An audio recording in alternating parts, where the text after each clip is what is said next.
Bismillahirrahmanirrahim. Berisawan, terimalah salam saya dari tempat yang jauh di Malang. Assalamualaikum warahmatullahi wabarakatuh. Semoga Anda semua yang masih sabar mengikuti kajian Bima Sakti ini diberkahi oleh Allah. Kali ini saya akan mengajak para pendengar yang budiman untuk membahas sebuah topik yang mudah-mudahan belum pernah sampai ke telinga Anda. Kalau sudah pernah, mudah-mudahan semakin mendalam pengetahuan Anda semua.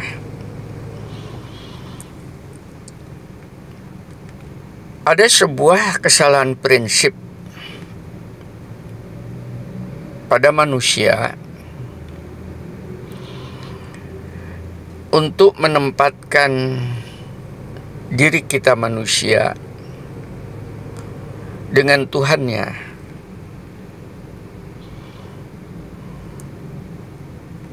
Karena kesalahan ini tadi, maka menyebabkan salah pola pikir, salah pola hati, dan bahkan salah di dalam tindak tanduk kita. Mari dengan video yang pendek ini Anda sabar sejenak. Sebetulnya yang bijaksana untuk Anda adalah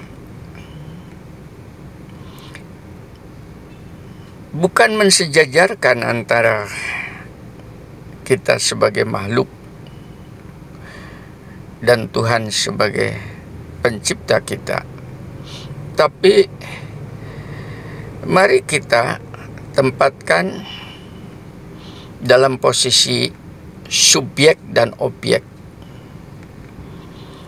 Subjek itu di dalam penelitian adalah pengamatnya, sedangkan objek adalah yang diamatin. Nah, dalam hal ini kita sudah bisa melihat bahwasanya pengamatnya adalah Allah, pencipta kita itu sendiri, didengar, dilihat, tercatat ya, sebagai subjek, sementara kita adalah sebagai objek.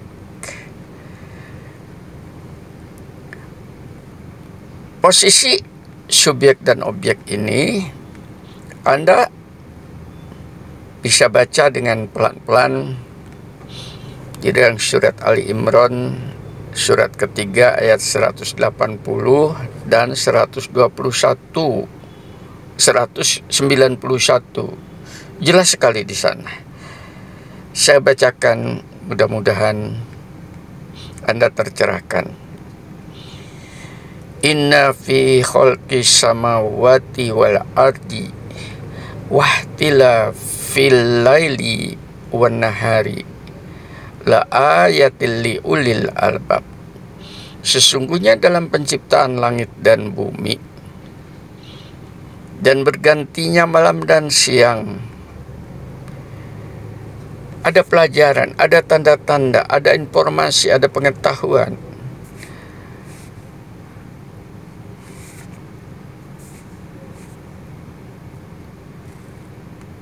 tentang kemahabesaran Allah sebagai subjek bagi orang-orang yang berakal, yang berpengetahuan. Jadi langit dan bumi di situ adalah sebagai objek yang harus diamatin oleh kita itu sendiri. Alladzina yadhkurunallaha qiyaman wa qu'udan wa ala junubihim wa yatafakkaruna fi khalqis samawati wal ard Rabbana ma khalaqta hadza batila subhanaka faqina azabannar. Siapa mereka yang berakal itu? Orang-orang yang mengingat Allah sambil berdiri, duduk, atau dalam keadaan berbaring, dan mereka memikirkan penciptaan langit dan bumi. Ya Tuhan kami, tidaklah Engkau menciptakan semua ini dengan sia-sia. Maha suci Engkau, lindungilah kami dari azab neraka. Dengan demikian, alam raya ini tadi, termasuk diri kita, adalah objek dari ciptaannya. Dan kita diperkenankan oleh Allah untuk mempelajari objek itu tadi, supaya kita kenal kepada penciptanya atau subjeknya.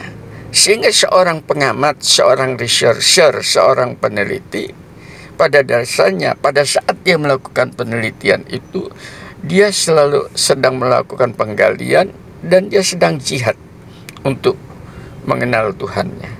Dan yang demikian ini karena berhubungan dengan alam raya, maka pengetahuannya adalah pengetahuan sains,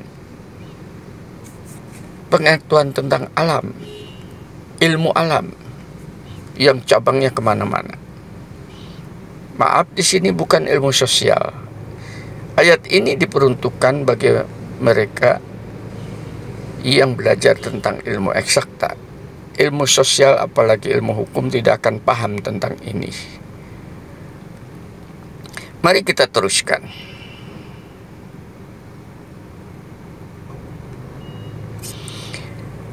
Lalu bagaimana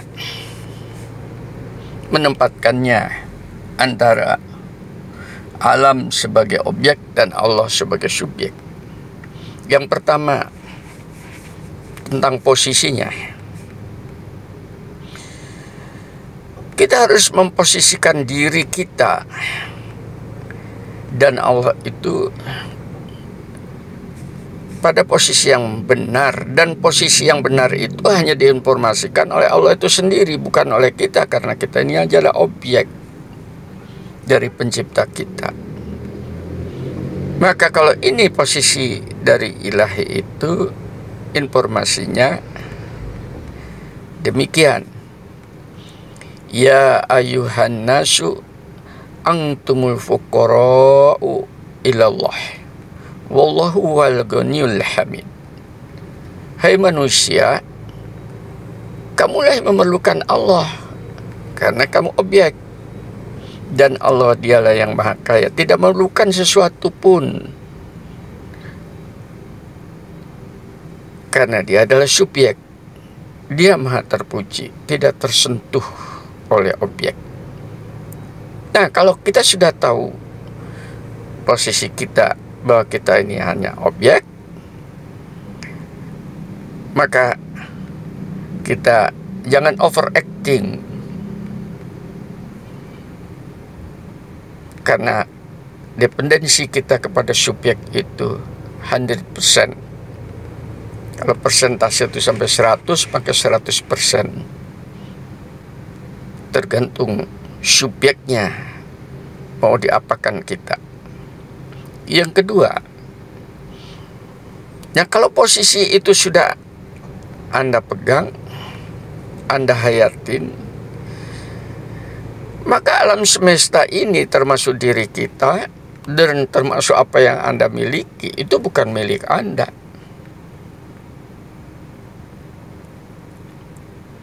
Karena semuanya objek Allah, maka kepemilikannya itu katanya Allah, walillahi ma fis samawati wa ma fil ard wa ilallahi turja'ul umur. Alam raya ini adalah milik Allah. Apa yang di langit dan di bumi itu termasuk kita, dan hanya kepada Allah lah segala urusan dikembalikan. Urusan-urusannya juga yang berada di dalamnya itu urusan kepemilikan Allah. Kalau kita punya banyak urusan problematik, ya mari kita kembalikan urusan itu kepada pemiliknya, supaya kita tidak mengurusin. Masalahnya kita itu ingin memiliki segala sesuatu yang di bumi ini dengan penuh keserakahan,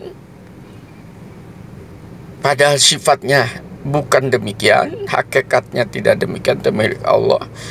Silakannya pada saat Anda ingin memiliki seluruh apa yang di bumi ini, pada saat muncul urusan dari persepsi Anda tentang kepemilikan, Anda stres karena ingin melarikan urusannya.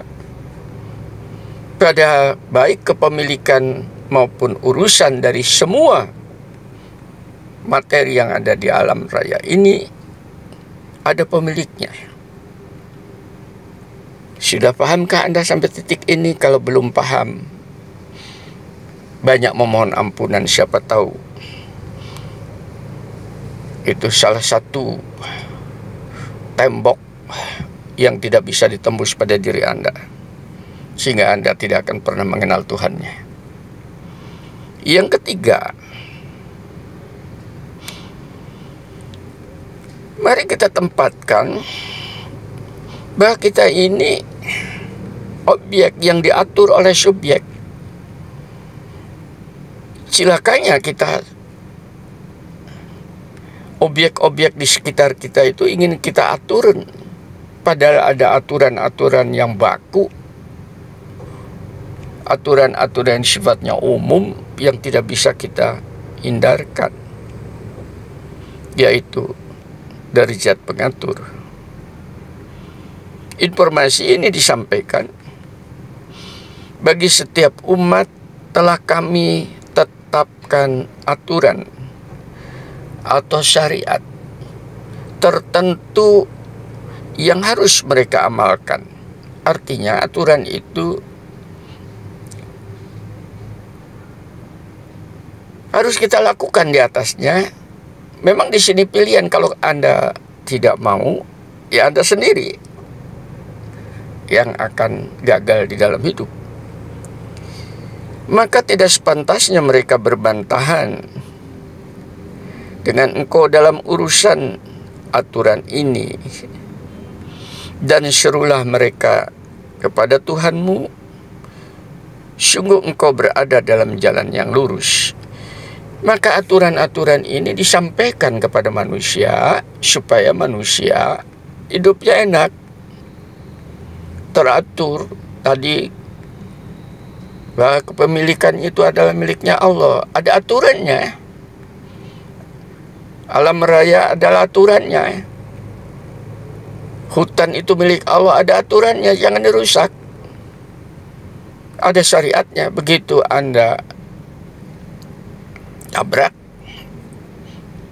ya sudah, banjir.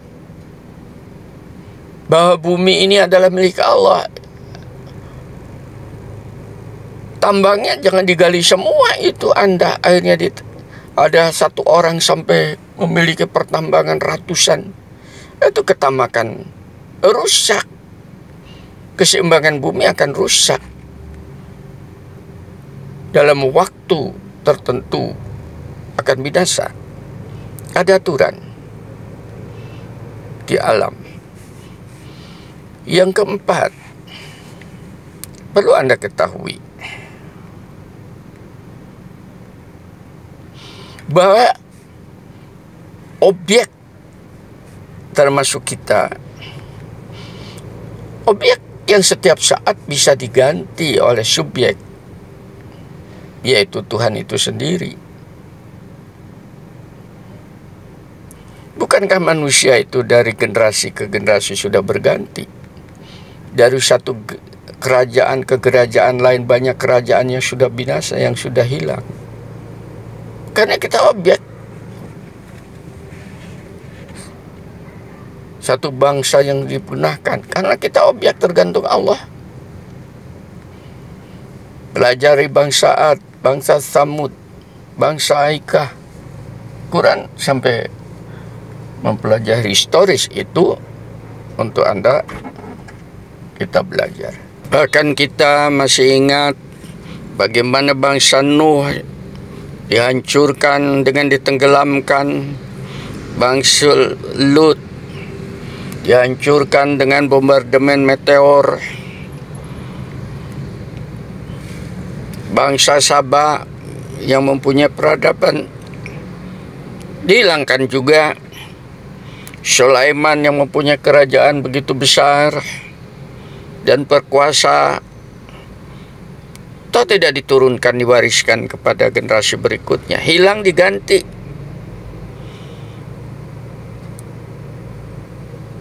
Nah, inilah sebuah kenyataan yang harus kita terima sebagai sebuah skenario ilahi bahwa kita ini hanya adalah objek. Bahkan bumi seisinya juga sebagai objek alam raya ini akan diganti oleh langit yang lain, bumi yang lain yang dikenal dengan hari kiamat. Tidak ada abadi. Statement ini jelas sekali di dalam Quran. Statementnya adalah, dan kami tidak akan menjadikan hidup abadi bagi seorang manusia sebelum engkau. Tadi saya sebutkan bangsa-bangsa sebelum kita juga tidak ada abadi. Maka jika engkau wafat, ini surat untuk Nabi Muhammad, apakah mereka akan kekal? Kalau Nabi Muhammad saja sebagai Nabi besar juga bisa wafat, apalagi kita sebagai pengikut kenabian juga tidak akan kekal. Dan ini berlaku secara umum. Kulu man alaiha fan, semua yang ada di bumi itu pasti akan binasa. Yang tidak binasa yang akan kekal adalah subjek, bukan objek. Wa yabqa wajhu rabbika dzul jalali wal ikram, dan yang akan abadi kekal itu hanyalah Tuhan sebagai subjek yang mempunyai kebesaran dan kemuliaan. Tolong ini dipegang di dalam pemahaman kita setiap saat. Yang berikutnya, bahwasanya kita ini objek, dijadikan sebagai manusia, ditempatkan di bumi, dikasih makanan tertentu yang berbeda dengan binatang dan tanaman, itu atas kehendaknya. Walladzi yusawwirukum fil arhami kaifa yasha, la ilaha illa huwal azizul hakim. Dialah yang membentuk kamu dalam rahim menurut yang Dia kehendaki. Tolong ini dipegang, bahwa Anda jadi laki-laki, jadi wanita itu atas kehendaknya. Syukurin, dinikmatin. Jangan ditolak kenikmatan Anda dijadikan manusia ini. Tidak ada Tuhan selain Dia. Maka mari kita mulai mengenal subjek yang menjadikan kita sebagai objek kehendaknya. Itu Dia yang maha perkasa, yang maha bijaksana, yang dengan itu maka kita akan terimbas oleh keperkasaannya, dan kita pun akan dipenetrasi menjadi makhluk yang bijaksana. Dengan demikian, semuanya ini bukan kita yang menentukan, tapi subjek. Mari kita tempatkan itu secara objektif. Karena kita objek, maka kita harus objektif juga menilai subjek kita itu tadi. Kalau ini yang sudah terjadi dan ini menjadi sebuah pola dalam keseharian kita, maka kita akan merasa menyatu. Sudah tidak ada jarak lagi antara objek dan subjek ini tadi, karena kita bagian daripada subjek ini.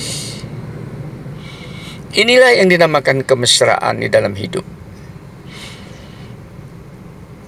Maka terbalaslah kerinduan kita bersama subjek kita ini. Dan hal ini pula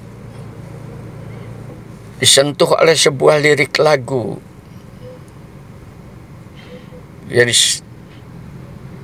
yang disampaikan oleh Iwan Fals, lagu tentang kemesraan.